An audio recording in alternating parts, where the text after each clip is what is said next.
Welcome to another Epic Ethics story, part of the Daniel's Fun Ethics Initiative Elementary School program.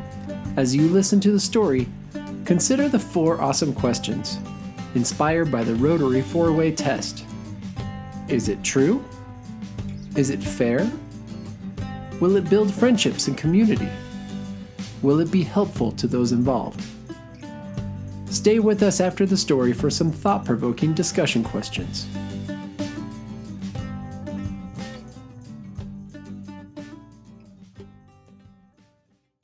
And now, The Dreaming Tree, a folktale from Brazil. Once upon a time, a young boy named Uaika lived with his grandfather in a small village. He was a kind-hearted child, but he was very sickly and thinner than other boys of his village. He was frequently unwell, and the others teased him and ignored him, so that Uaika was often lonely. His grandfather loved the boy and wanted to protect him from harm, so he did his best to take care of him. But one day, when the boys had been especially cruel, Uaika could not find his grandfather. He walked into the forest where he always felt happy. The trees offered a beautiful protective canopy, and exotic flowers spiced the air with fragrant scents. The raucous calls of the macaws and parrots cheered the boy, and when the butterflies softly brushed against his skin, he remembered there was a gentleness in this world. Distracted by the birds and insects around him, he tripped upon a fallen branch, and when he looked down, he saw a most amazing sight.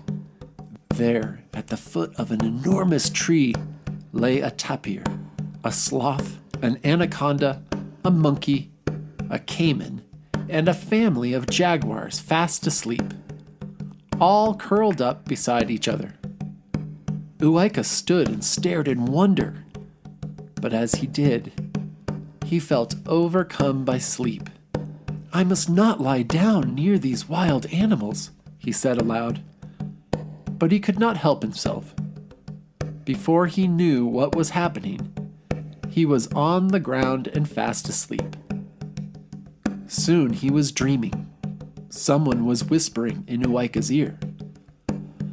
"I am Sina," the man's voice said, and Uaika knew this was the son of the Jaguar. He had heard tales of the Jaguar man, who had healing powers and eyes in the back of his head. The man was old, but when he bathed, he shed his skin, and so he appeared forever young. He knew where the large forked stick that holds up the sky was buried, and all the secrets of saving the world. Sina began to tell tales and reveal his secrets to Uaika in his dream. When Uaika at last awoke, the sun had set and the forest was shrouded in darkness. He looked around, but he saw no animals nearby. He ran home as fast as he could, but the next morning, he could think of nothing but that tree and the mysterious Sina, the Jaguar man. And so he walked back into the forest, telling no one where he was going. He found the tree and all those sleeping animals. He lay down and fell fast asleep, and once again, Sina came to him in his dream. For days, Uaika visited the forest and dreamed, and every day he learned a new secret. But he stayed later and later, and so missed many meals. As the days passed, he grew thinner and more sickly. When Jaguar Man saw this, he said to Uaika in his dream, "I have taught you enough. Now you must promise to stay away from this place. If you return, you might never leave." Uaika took this advice deep into his heart, for he had grown to love Sina nearly as much as he loved his grandfather. He would be sad not to return, but he gave his word, and then he walked home. "Child," his grandfather said. "I have been greatly worried about you. Please, you must eat." Uwaika comforted his grandfather. "Do not worry," he told the old man. "I have a secret." And then he led his grandfather into the forest to show him the dreaming tree. When they were nearly there, Uwaika stopped, for he remembered Sina's words. "I cannot go closer, grandfather. I must stay away now." But his grandfather already had walked close, and the powers of the dreaming tree had captured him. He was on the ground fast asleep among the animals.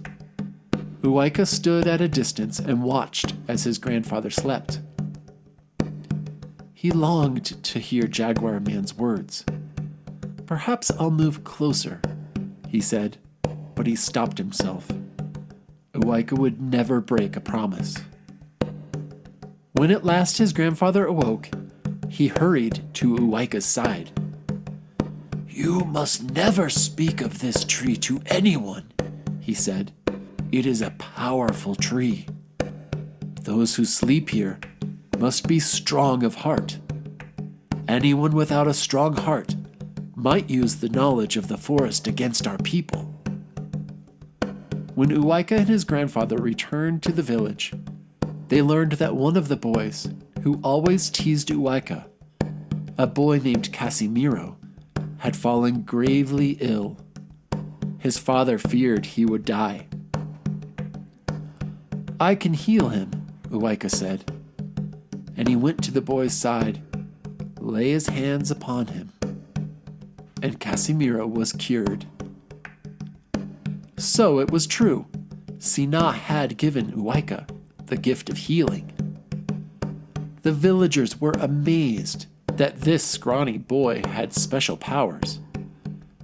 And for a long time, they did not believe this could be so. But again and again, Uwaika cured those who were ailing, and soon everyone understood Uwaika had a special gift. No longer did the bullies tease him. Casimiro became one of his dearest friends.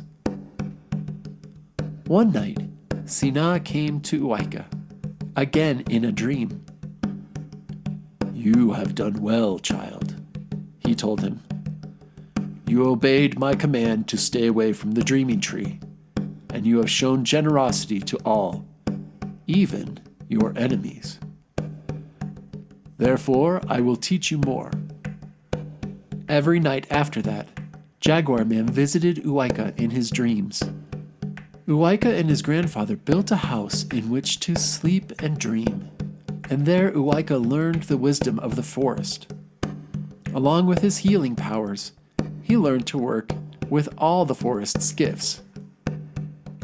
He created necklaces and bracelets and belts and coats, using feathers and flowers, stones and shells, nuts and bones.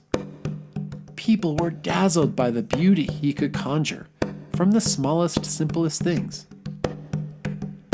All was well until one day, greed and envy crept into the heart of a woman of the village. "There's no sense in learning to create these things," she said to her friends. "Uwaika owns so many wonderful things. We should steal his treasures." They hid behind Uwaika's house until he returned from fishing in the river. But Uwaika had learned another secret from Jaguar Man. He could see everything, even things standing behind him, and he spied his enemies in hiding. He quickly turned on them. "Now this is how you repay me?" he said. "Now your greed will rob you of gifts."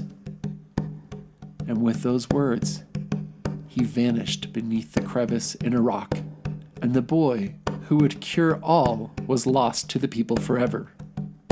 However, legend tells us that to this day Uwaika dreams inside that rock, where he continues to learn the gift of healing from Sina, the Jaguar Man. It is also said that those who possess loving and generous hearts and listen closely in their dreams may still receive his wisdom. The end. Discussion questions. Why is it important to be loyal and keep our promises? What made Uwaika special enough for the Jaguar man to teach him, but not others in the village? Uwaika becomes a healer. What sort of illnesses or problems in your community do you wish you could heal? When Uwaika helped the boy Casimiro, which of the 4 awesome questions was he thinking of? What is an example of dishonesty or unfairness from the story? When the people of the community tried to steal from Uwaika, they lost Uwaika's gift and healing for their whole community.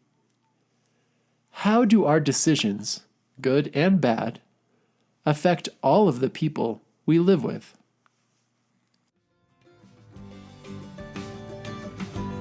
This has been an Epic Ethics recording, generously sponsored by the Daniels Fund Ethics Initiative. We'd also like to thank Colorado Rotary District 5450 for your service above self and support of peaceful schools. For more information about the Epic Ethics program, or to bring this program to your elementary school, contact us at www.epicethics.org.